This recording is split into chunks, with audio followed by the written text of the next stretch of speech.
মুস্তাফিজকে নিয়ে জিম্বাবুয়ে সিরিজে পূর্ণ শক্তির দল গঠন করল বিসিবি। দর্শক, আইপিএল শেষ কাটার মাস্টার মুস্তাফিজের এবার মুস্তাফিজকে নিয়ে কি বললেন বাংলাদেশ ক্রিকেট বোর্ডের বিসিবি প্রধান নির্বাচক গাজী আশরাফ হোসেন লিপু।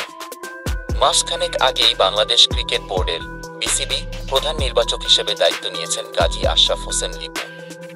তার মেয়াদকালে ইতিমধ্যেই একটি দ্বিপাক্ষিক সিরিজ শেষ করেছে টাইগাররা। ঘরের মাঠের এই পূর্ণাঙ্গ সিরিজে ওয়ানডে ছাড়া বাকি দুই ফরম্যাটে আশানুরূপ পারফর্মও করতে পারেনি নাজমুল হোসেন শান্তর দল। বিসিবির প্রধান নির্বাচকের সঙ্গে দীর্ঘ আলাপচারিতার সময় প্রশ্ন করা হয়, জিম্বাবুয়ে সিরিজে মুস্তাফিজকে নিয়ে পরিকল্পনা কি। তিনি বলেন, তার এনওসি দিয়েছে বিসিবি, সেটা 30 তারিখ পর্যন্ত দেওয়া আছে। এ ব্যাপারে কোনো পরিবর্তন দরকার হলে বিসিবি করবে, এটা আমাদের ইস্যু না।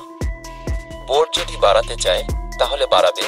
আমরা তো শরীফুলকে ছাড়া টেস্ট খেললাম, তাকে বিশ্রাম দিয়েছি যাতে বিশ্বকাপে তাকে পাওয়া যায়।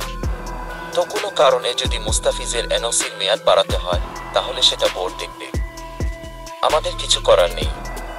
তবে আমরা চাই জিম্বাবুয়ে সিরিজে মূল দল খেলুক, এটা আমাদের নির্বাচক প্যানেল তরফ থেকে চাই। নিশ্চয়ই কোনো কারণ আছে বলেই মুস্তাফিজকে 3-0 তারিখ অবধি এনওসি দিয়েছে বোর্ড।